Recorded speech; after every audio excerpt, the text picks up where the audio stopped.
Tá bom? Então, todo mundo aqui já me conhece, eu acho que tem de novos aqui, eu acho que só tem o senhor, qual é o nome do senhor? Já Carlos, veio, mas Carlos já veio. Carlos, acho que eu já vi você aqui uma vez, né? Então, meu nome é Mukunda Prestadasa, já foi apresentado, sou discípulo de Chandramukha Swami e agradeço aqui a oportunidade de prestar esse serviço e agradeço ao Júlio, né, por ter lembrado do meu nome, né? Lembrei não. Bom, vou fazer aqui recitar uns mantras aqui do meu guru, né, e do nosso Parampará para iniciar a palestra. Namah Vishnu Padaya Krishna Prestaya Bhutale Shimate Chandramukha Swami Iti Namine Namaste Guru Prestaya Hridayananda Padajaye Prabhupada Karuna Shakti Gita Sara Prasharini Namah Vishnu Padaya Krishna Prestaya Bhutale Shimate Bhaktivedanta Swami Iti Namine Namaste Sarasvati Devi Gauravani Pracharini Nirvishesha Shunyavadi Pashachadesha Tarini Om Gyana Timirandasya Gyanachana Shalakaya Chakshurum Litam Yana Tasmai Shri Gurave Namaha. Hare Krishna. Hare Krishna. Então, hoje o tema, né, o amor, né, não vai ser um Good Times da 98, vai ser algo um pouco diferente. Tá? Se alguém estava esperando isso, acho que vai se decepcionar um pouco. Então, o amor que sempre ansiamos, né?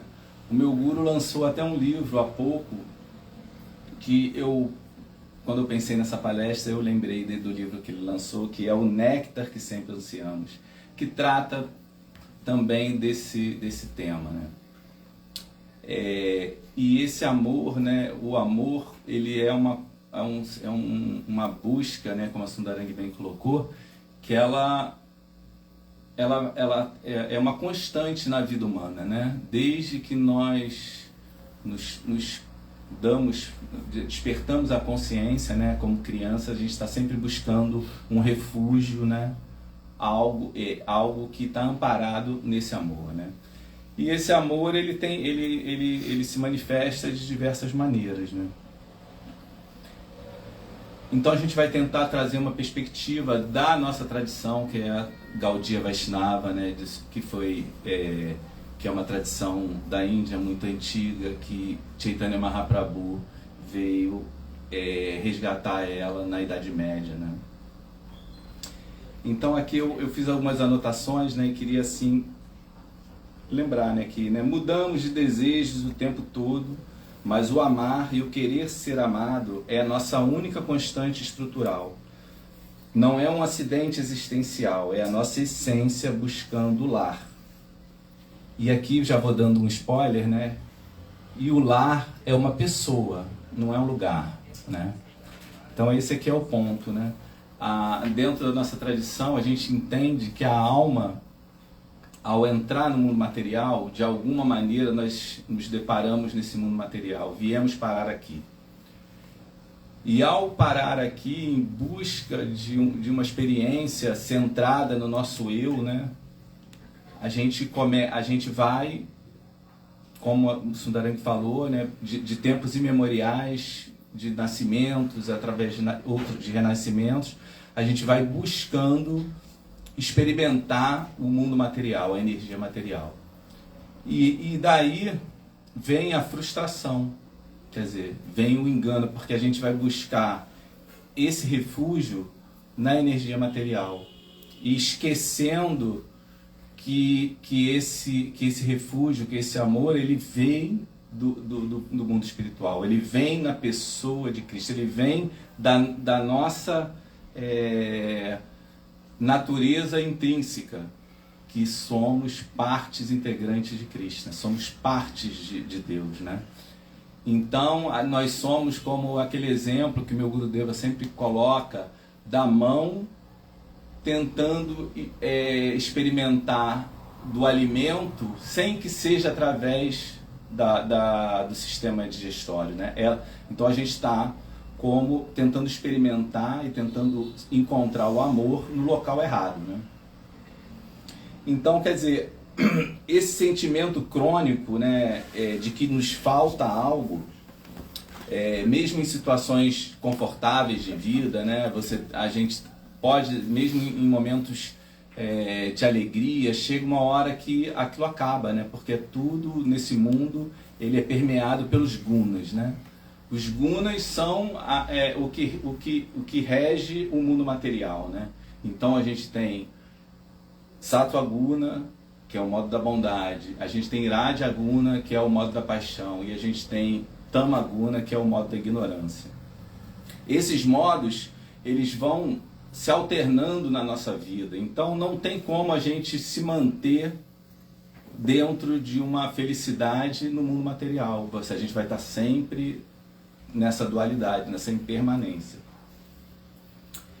Então essa falsa solução, né, de a gente buscar por abrigos e refúgios materiais que vai causar o nosso sofrimento e a nossa frustração.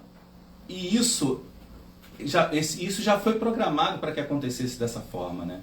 Krishna, quando ele já programa o mundo material para que a alma se frustre, consiga entender que a posição dela original é no relacionamento amoroso com ele, entendeu?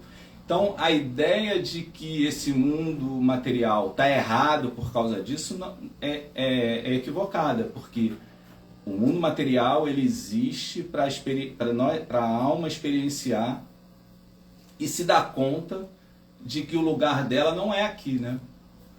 Então, esse amor espiritual, essa relação amorosa com Krishna é o que vai, quando a alma despertar disso, depois de tempos imemoriais de renascimento, é que ela começa a se tocar, né? De que, não, na casa do meu... É como a parábola do filho pródigo, né? Como Jesus conta, né? O filho pediu a sua herança e foi viver o mundo. Em dado momento de frustração, onde ele lembra, não, mas na casa do meu pai eu tinha uma outra vida, eu tinha o abrigo, eu tinha... Então a gente tem que chegar nesse ponto de frustração, como na parábola que Jesus conta, de que não, eu vou voltar para a casa do meu pai, porque lá é que é o meu local, né? A minha existência ela se fecha lá.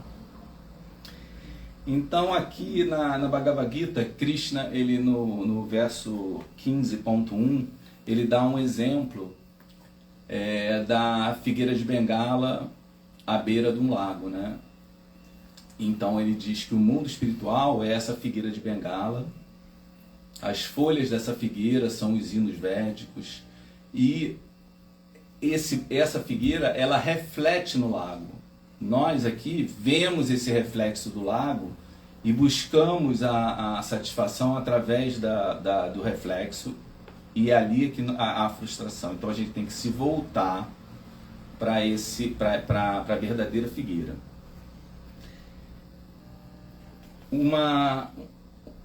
Nossas tentativas de busca amorosa na energia material, elas falham, pois buscamos nos saciar no reflexo do verdadeiro refúgio. Aí vem a cura, né? Como é que a gente a gente entende isso? Qual é o que a gente precisa entender de fato, num primeiro momento? É a nossa real posição, né? Que chama Sambandha Gyana. A gente entender qual é a nossa posição nesse mundo material. Gurudeva, ele sempre menciona isso, né? Ele fala assim, saber que nós somos alma é o primeiro passo. Não é muito difícil entendermos que nós não somos alma, que nós não somos alma, não, que nós somos almas, que nós não somos essa matéria. Mas saber como a alma se comporta, né? Qual é o propósito de se entender como alma, aí já é um segundo passo que já é mais complexo, já precisa de um conhecimento. Então, Sambandha Gyana é isso, é saber e entender quem verdadeiramente somos. E qual é o nosso relacionamento eterno com Krishna?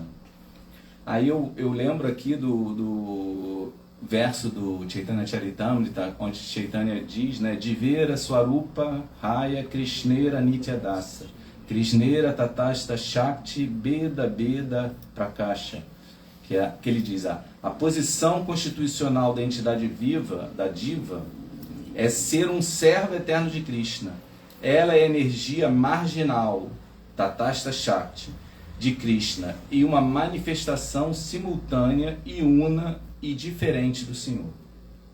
Eu sempre, quando ouvi isso a primeira vez, eu falei, nós somos uma energia marginal. Eu falei, poxa, mas marginal, né? A gente pensa, né, num bandido, numa coisa assim, mas não, é marginal porque nós somos uma energia que podemos estar condicionadas pelo mundo material, pela energia ilusória, ou podemos estar sob a energia espiritual. Então, a depender da nossa associação, a gente vai como a fagulha de uma fogueira, né?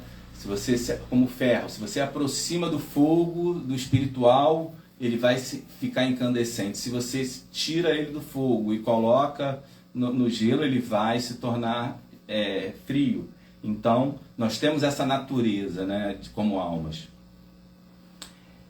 E outro ponto também que sempre me deixou assim, um tanto quanto...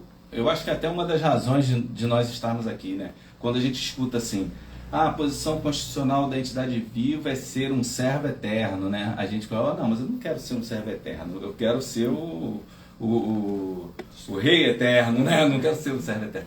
Então, essa ideia que surge na mente, quando a primeira vez que eu escutei isso, ela está ali como pano de fundo da nossa condição egóica, né? De querer ser servido. Nós, de uma maneira geral, a gente tem a tendência a querer ser servido, entendeu? Então, num relacionamento, a gente quer ser servido. A gente busca relacionamentos aonde, isso de uma forma geral, né? Aonde a gente entende que vamos ter benefícios naquele relacionamento. Dificilmente a pessoa busca um relacionamento onde ela não tem alguma vantagem, né? Geralmente ela vai aquilatar se aquele relacionamento vale alguma coisa a partir disso. E aqui na consciência de Krishna, quer dizer, na visão espiritual, é completamente o oposto disso.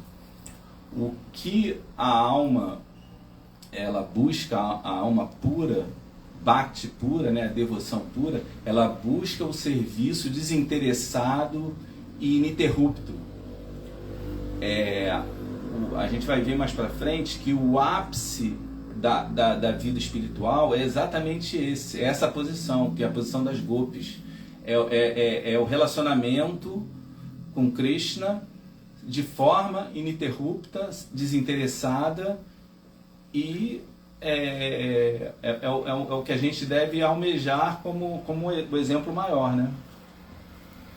E aí vem essa questão toda, né? Mas Krishna, ele não é... O serviço a Krishna, ele não é um serviço com uma pessoa autoritária, ou como a gente imagina num relacionamento de servo aqui no mundo material. Não, Krishna é Rasa Raja, ele é Shama Sundara, ele é o rei dos relacionamentos. Ele é a maior beleza atrativa. Então, o relacionamento com Krishna é um relacionamento em que Krishna, ele disputa com o devoto quem vai servir quem, entendeu? Então, cada vez que você tenta servir Krishna, quando você vê, você é o primeiro a ser servido. Até porque a gente não pode fazer nada para Krishna sem que ele nos dê toda a potência para fazer qualquer coisa. A gente não acorda de manhã e respira sem que Krishna nos dê esse alento. Então, a ideia de que a gente é um servo eterno de Krishna, ela pressupõe que Krishna primeiro nos serviu em nos dar a vida, entendeu? Então,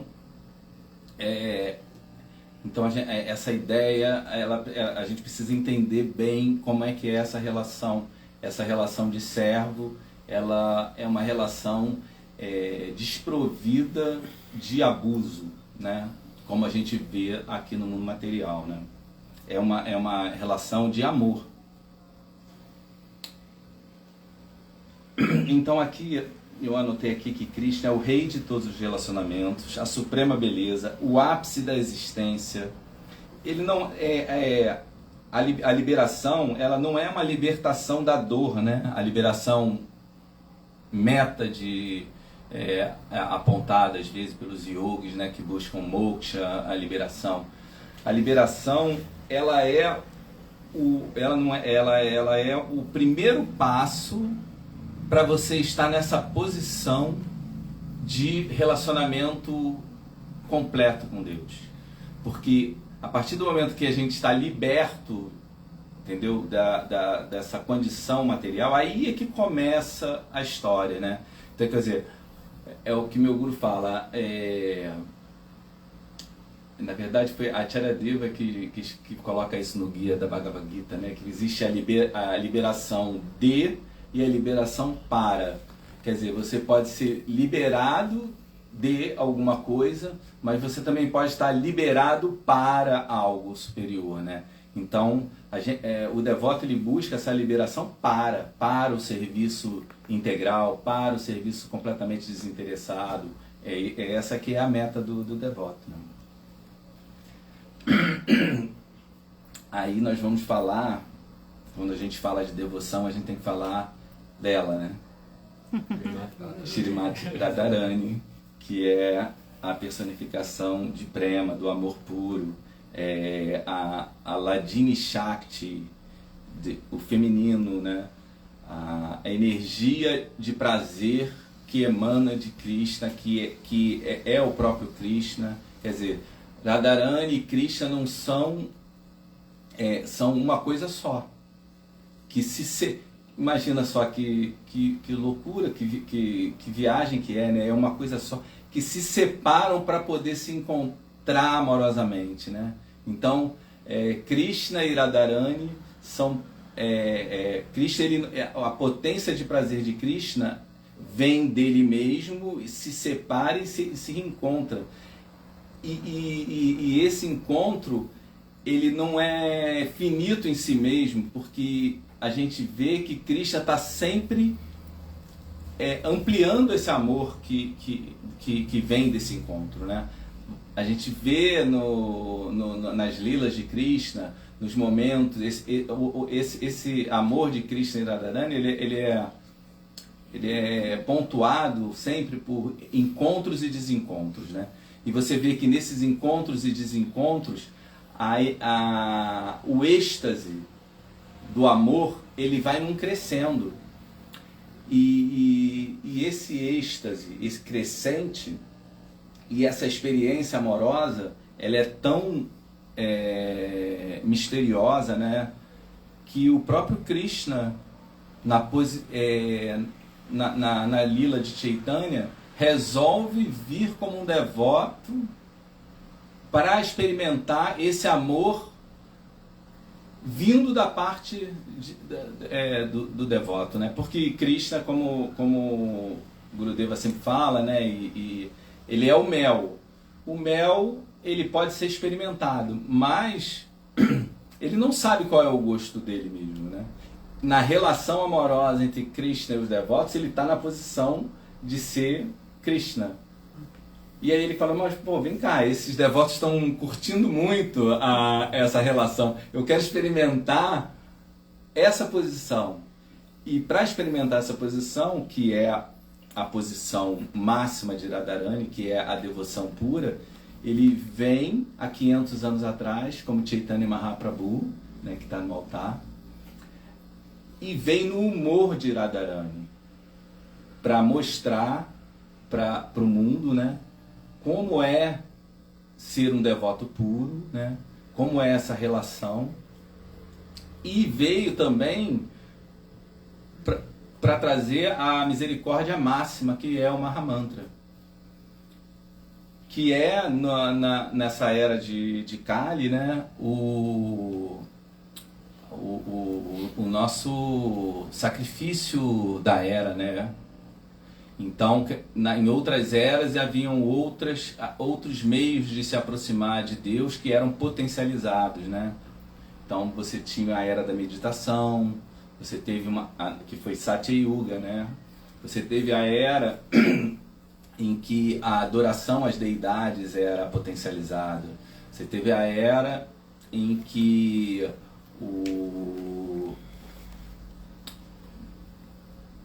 a adoração às deidades, os sacrifícios eram potencializados, né?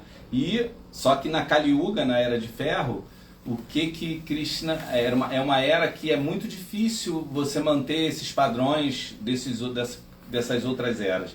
Então Krishna vem na figura de Chaitanya e traz o Mahamantra, que é o próprio Krishna. Ele traz a possibilidade da gente ter contato direto com Deus através dos santos nomes, né? Então, nesse livro até que eu mencionei de Gurudeva, né, que é o Néctar que tanto ansiamos, ele faz uma pesquisa e coleta diversos versos em várias escrituras em que apontam o Mahamantra e colocam como o Mahamantra tem essa potência nessa era de Kali. Então, o que a gente precisa depois de ter entendido que nós somos almas e estamos aqui nesse mundo material? A gente precisa de um autoconhecimento, quer dizer, o autoconhecimento, essa realização de que somos almas, ela já vem dessa autorrealização, desse autoconhecimento. E aí a gente precisa se aproximar dos devotos, se aproximar do conhecimento através de um guru, e principalmente, porque todas essas outras coisas, né, se aproximar de um guru, se aproximar dos devotos, ouvir os shastra, tudo isso serve para que a gente possa cantar o Mahamantra com pureza, porque é através do Mahamantra que está toda a potência para que a gente possa realizar a nossa real condição nesse mundo, nessa vida, se possível, né? Então, eu percebo que, assim, na minha experiência particular, né, como o Mahamantra, ele é um termômetro da minha condição espiritual, do meu momento espiritual. Como o meu dia a dia é diferente, eu consigo medir a temperatura da minha alma, assim, sabe, da minha conexão, através de como eu estou cantando o Mahamantra, as minhas 16 voltas, diariamente, através dos votos que eu fiz, né, o meu guru. Então, eu penso que esse amor que tanto ansiamos, ele está bem perto da gente. Ele está nos nossos corações como Paramatma, mas principalmente ele está acessível a gente através do Mahamantra, que por muitas vezes nós negligenciamos por causa de diversas razões. Cada um tem sua condição particular, mas a gente tem que ter essa lembrança perene de que o Mahamantra, ele é a base, e ele é o meio, e ele é o fim para qual nós estamos destinados, que é essa relação com Krishna. E aqui, né, eu botei aqui o caminho da cura, né? Dinamismo e doçura. É um processo gradual e perene. A limpeza do coração requer esforço sincero e votos sólidos. Eu lembrei agora que meu guru, ele sempre fala, né, que Krishna não espera da gente perfeição, ele espera sinceridade, né?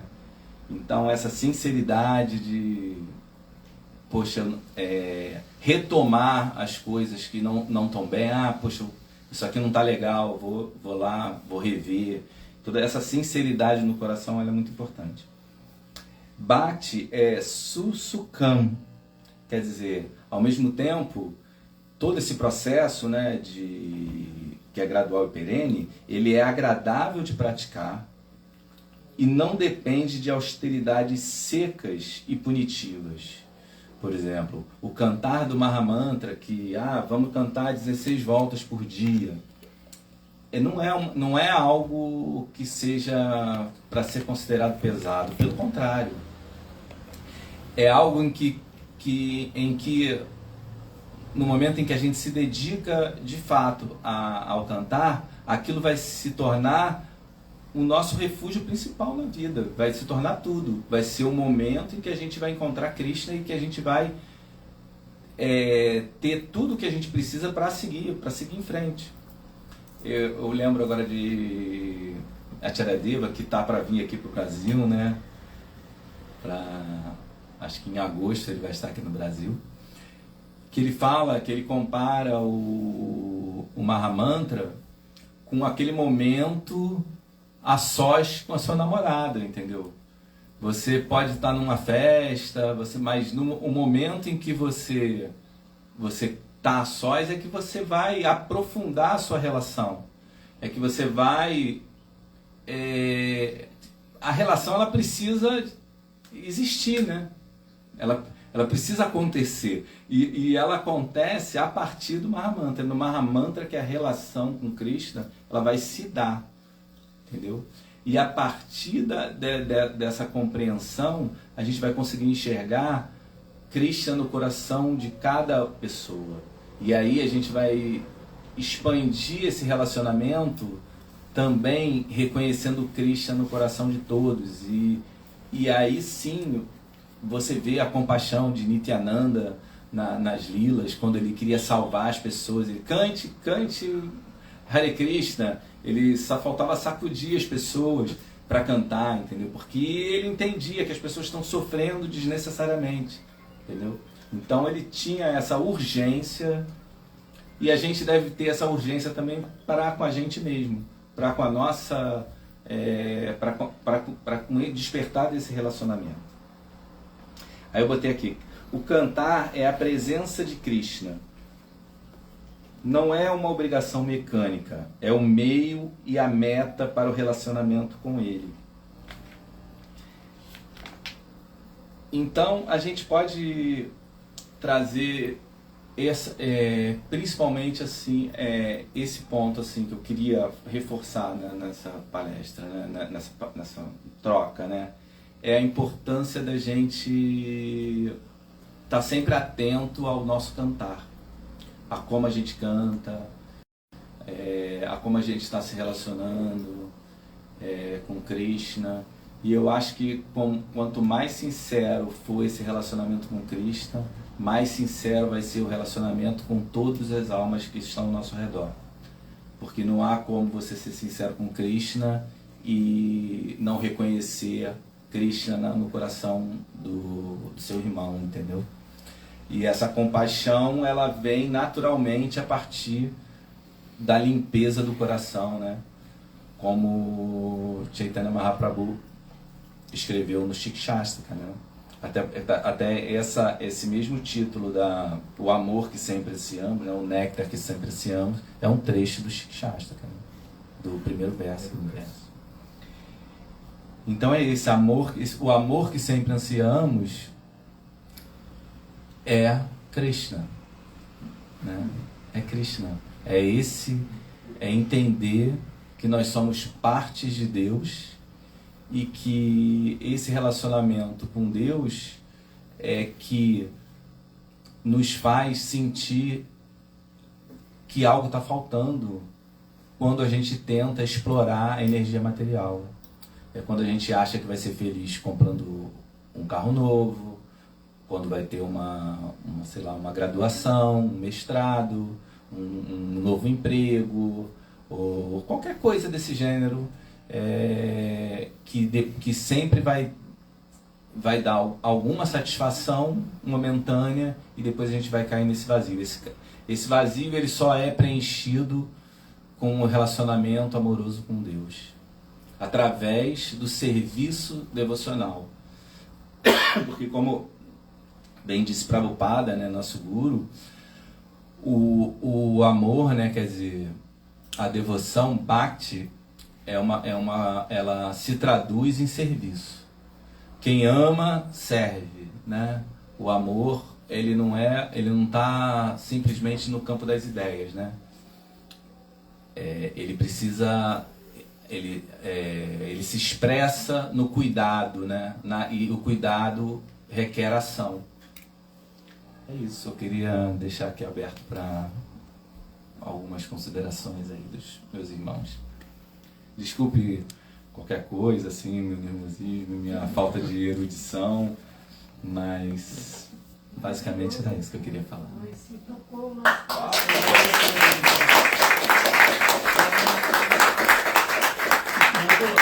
Uma coisa, são 16 voltas no mínimo. Sim, no mínimo. Não é chegou 16 parou, não é? Chegar a 16 é o objetivo, mas se você canta, depois você não, sem contar. Né? Olha, eu acho que a experiência dos devotos, assim, quando o devoto canta as 16 voltas, ele continua cantando, né? Mesmo que não seja na japa, o devoto ele tem uma trilha sonora, né, na mente dele que é uma mantra, né? Chegou a 16, não precisa Raiz Spotify. É uma trilha sonora, né? Bom, agradeço muito, foi muito bonita assim, a sua exposição. E a gente ouve sempre, né, falar esse relacionamento, esse amor que a gente sempre anseia. Né? Mas eu vou fazer aquela pergunta, né, de Arjuna. Por que a gente sabe das coisas e não faz? Né? Por que a gente ouve as verdades, né? Porque a gente está sempre ouvindo e está sempre batendo a cabeça na parede, vamos dizer assim, né? Sempre indo para o lado errado, buscando um outro sentido e não assim, por que essa dificuldade da gente colocar isso em prática mesmo? Porque se a gente sabe que é esse amor que nos completa, esse que vai trazer a nossa verdadeira felicidade, como você falou, susukam, né? Que ele é susukam, né? É muita felicidade. E por que a gente, por que a gente assim, é tão, parece que como se não entrasse na cabeça, né? A resposta, a pergunta foi de Arjuna, a resposta só pode ser a de Krishna, né? A luxúria, né? Quer dizer, é o apego ao desfrute, né? Que vai fazer com que a gente recaia nos mesmos erros, que a gente entende que aquilo vai ser prejudicial, mas quando a gente contempla algo, a partir da contemplação que vem o desejo, e aí do desejo vai vir a ira, a frustração, a perda da memória, e aí a gente se perde. Então, por isso que é importante o sadhana, né? Quer dizer, o que é o sadhana? É a nossa prática, porque a prática espiritual, né? Quer dizer, que requer a disciplina de se fazer aquilo todo dia, tá todo dia em contato com a leitura das escrituras, todo dia em contato com os mantras, com o Mahamantra, quando possível em contato com os devotos. Aquilo vai impregnando a nossa mente de coisas que com o tempo, e através do próprio Mahamantra, que é Chittodharpana, né, que vai limpando a poeira da mente, vai fazendo com que nós que o nosso apego saia do mundo material e comece a sentir o gosto superior que vem de toda essa experiência nova para o ego ali. Então É como se, digamos assim, tem uma bolinha de piscina, né? Digamos, tem aquela bolinha de piscina de criança. Aí se tem bolinha só amarela, a mente, sempre que ela pega alguma coisa, vai vir bolinha amarela. Na medida em que você começa a colocar bolinhas de outras cores, né? Bolinhas transcendentais, a mente, ela vai ter outras opções. Agora, se a gente impregna na nossa mente só de coisas, de atrações materiais, a mente, ela tem a natureza de sentir, né, desejar. Então ela vai trabalhar com o material que ela tem.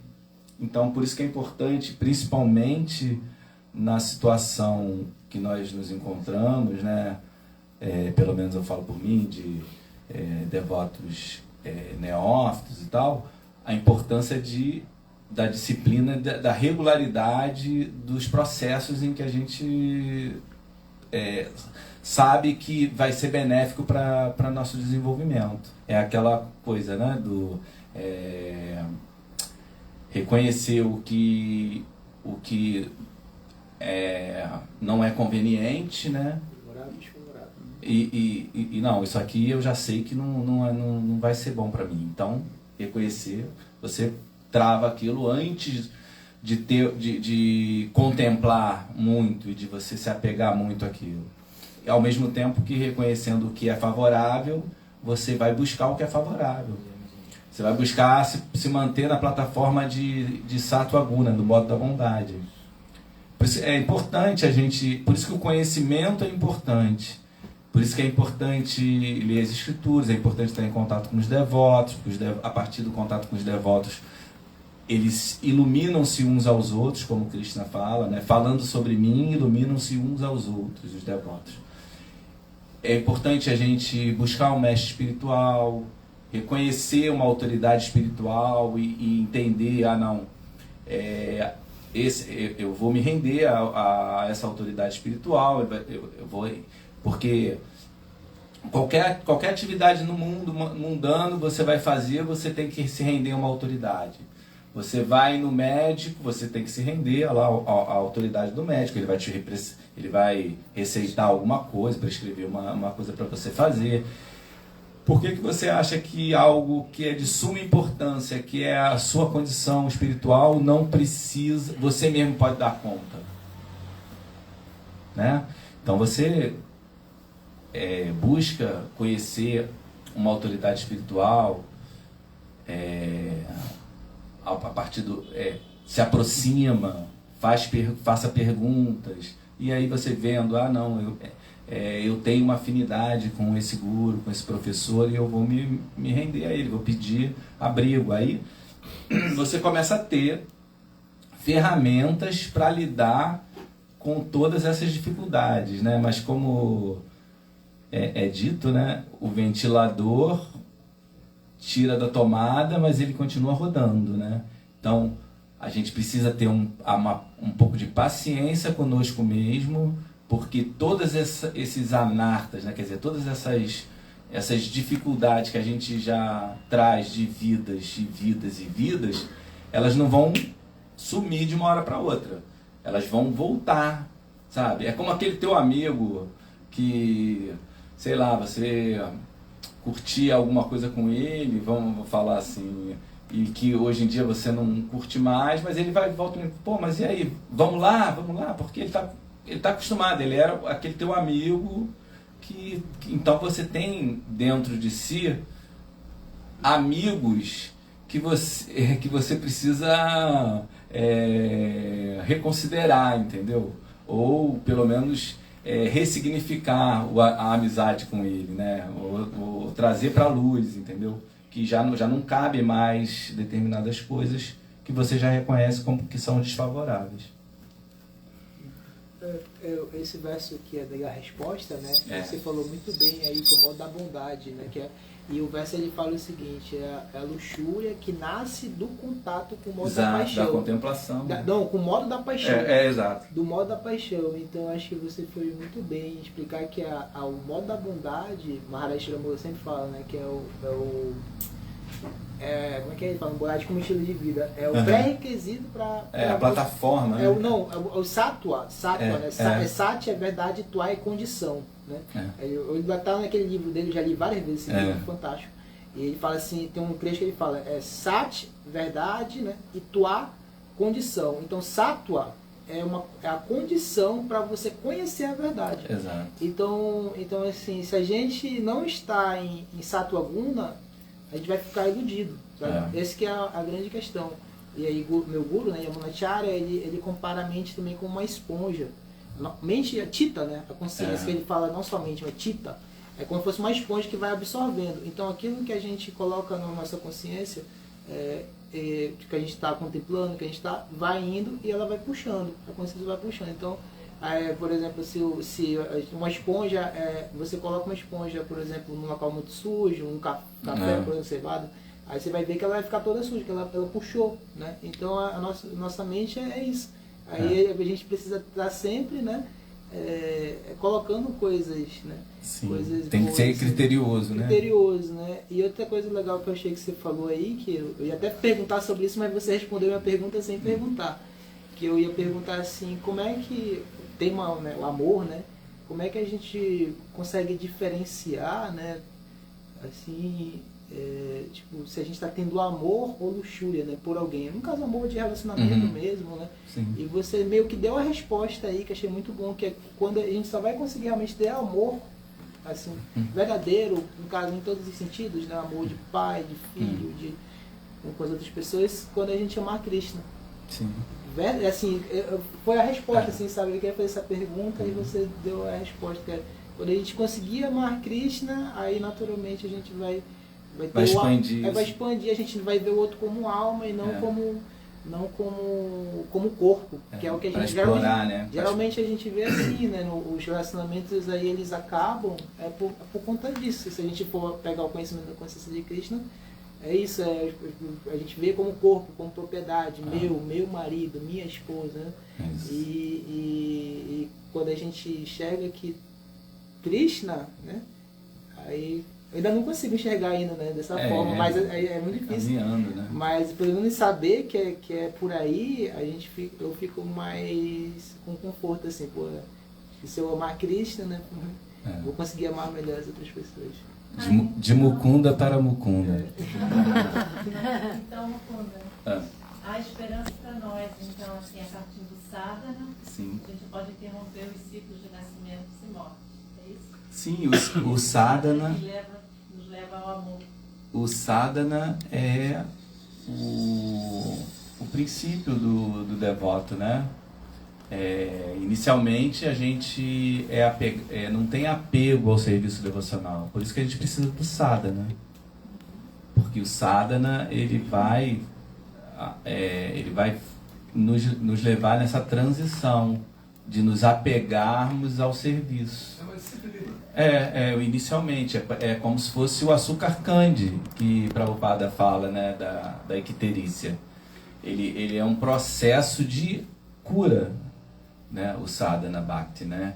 Ele é um processo em que nós aqui ainda na matéria ainda não temos apego a Krishna, né?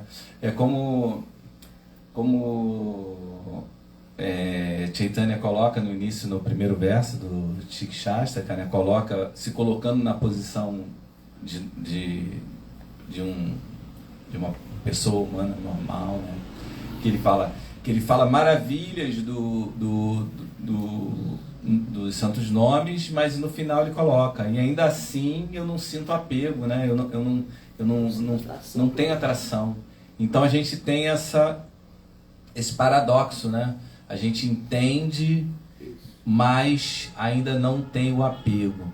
Mas quem canta eu acredito que se perguntar para qualquer pessoa que mesmo que tenha dificuldade em cantar, nem que seja 16 voltas, ou que tenha um número de voltas que cante, ou até os devotos que cantam, que tem o voto de cantar 16 voltas, ele vai, se ele for sincero, assim, pelo menos na minha sinceridade, ele vai falar, é difícil às vezes cantar, tem dias que é difícil.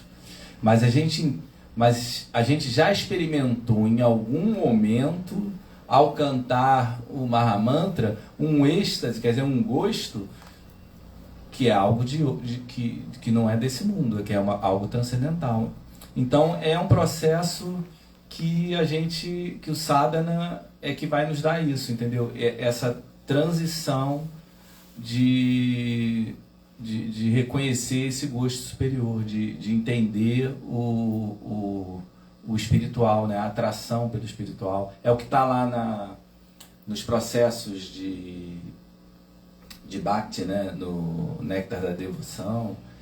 Você chega, até você chegar a Aruti, que é o apego, né? A Krishna, são processos mais avançados, né? Inicialmente a gente começa com a fé, acreditando no processo, sadhusanga, se associando com os devotos, entendeu? Aí Bhajana Kriya, quer dizer,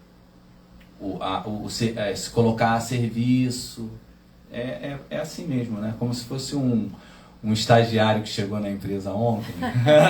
Aí ele começa devagarzinho. Mas um dia dá para parar de lá, sim, cabeça, sim. É isso que eu estava preocupada com a pergunta. Primeiro eu gostaria de agradecer porque você, de uma maneira brilhantemente trouxe esse amor especial que é muito maior que dificuldades. Então foi muito bom, muito obrigada. Foi doce mesmo. Gratidão. Muito obrigado. Eu agradeço também vocês terem aceitado, né, o convite de cozinhar e poder me proporcionar a oportunidade de estar desse lado, né? Muito obrigado.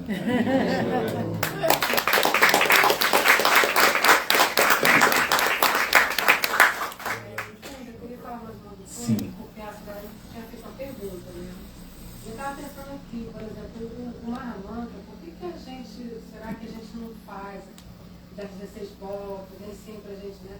Eu acho que muito é a distração que tem no mundo atual, né? Isso não é agora, isso já vem de muitos anos, assim, acho que o Kali Yuga tem essa coisa de você se distrair muito com várias coisas, né? Agora então, com essa coisa virtual, na internet, né? Mais ainda, é mais uma coisa para a gente se distrair e o tempo vai passando, né? E quando você vê, caramba, eu não cantei as minhas voltas, né? Assim, né? Então eu acho que isso é um fato. E outra coisa, para qualquer coisa na sua vida, se você for fazer, por exemplo, uma corrida, se preparar para São Silvestre, você tem que se preparar, né? E para cantar japa, para você fazer o seu sadhana, você também tem que se preparar. Você tem que estar disposto para aquilo, né? E tem uma outra coisa também, que a gente sempre acha que a gente quer fazer uma coisa para receber algo em troca. Exato. Né? E aí a gente se perde. Porque não é assim, entendeu? Uma mágica. Né? Ao mesmo tempo é transcendental, mas você tem que fazer, como é que fala? Você tem que caminhar naquele caminho. Eu já acho que tem uma troca, sim. Eu já acho que tem, pra mim. Mas não essa troca. Não, não é uma coisa, não, claro que não. É uma coisa diferente, não é essa troca material. O que ela quis dizer, assim, existe uma troca, né? Porque no relacionamento é sempre uma troca, né? Mas é o desinteresse no relacionamento, na troca, né? Você não vai pensando no que vai receber.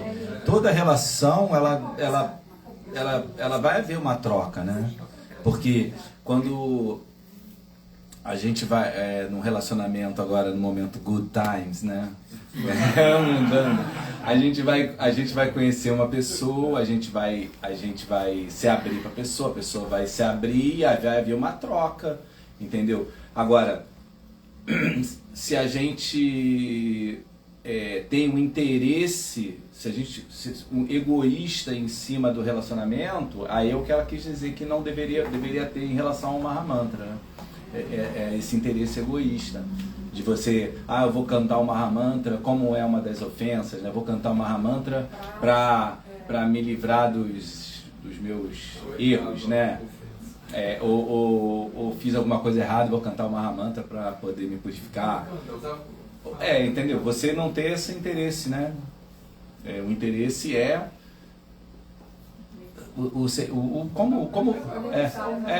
como o Mahamantra na tradução do nosso guru, né, é uma solicitação de serviço, né? a gente está pedindo, o Mahamanta, a tradução de uma das traduções, né, mas a tradução de Prabhupada, que é a que a gente considera, né, mais importante, a gente pedindo Arada que nos coloque em serviço amoroso a Krishna, né, que é a posição mais segura do universo, a gente estar em serviço, né? Porque se a gente está em serviço, até se a gente morrer, a gente está seguro. Morrer em serviço.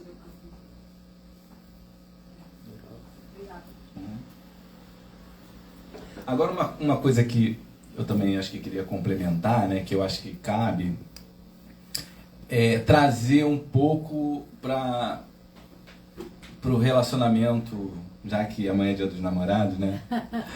Quer dizer, o Gurudeva, ele sempre coloca que...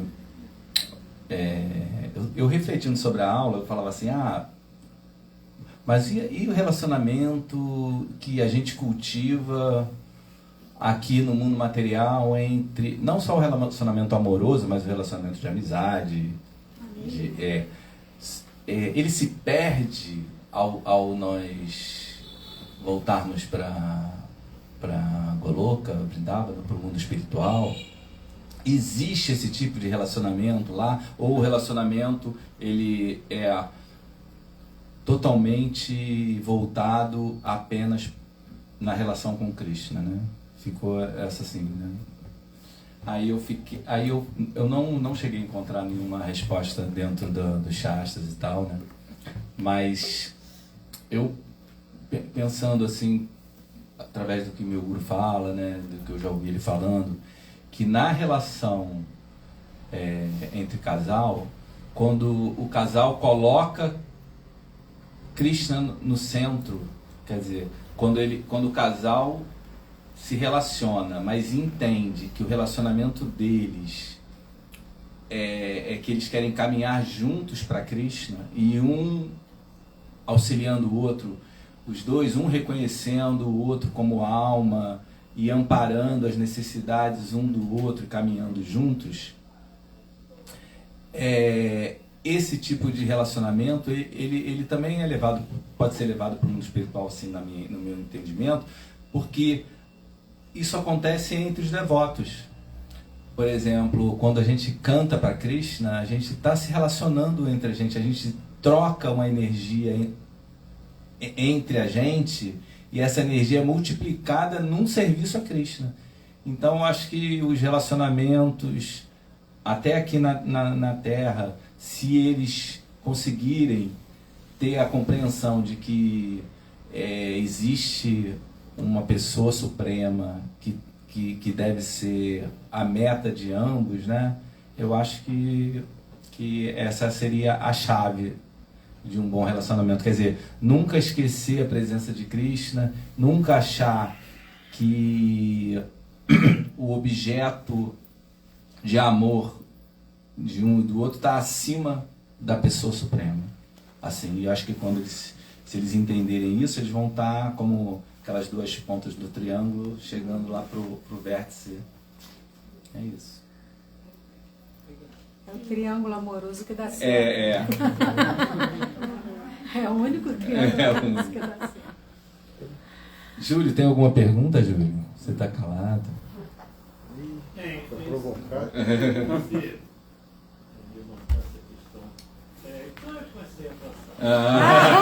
Acho que daqui a pouco. Depois da foto. Das fotos. Bom, eu não sei se encerramos, né? Eu queria agradecer mais uma vez aqui a oportunidade. É sempre gratificante assim poder falar de Krishna entre devotos, entre amigos. E agradecer a Sundarang que nos dá essa oportunidade, agradecer também ao Júlio e a todos que estão aqui, que vieram aqui para poder confraternizar. Muito obrigado. Hare Krishna.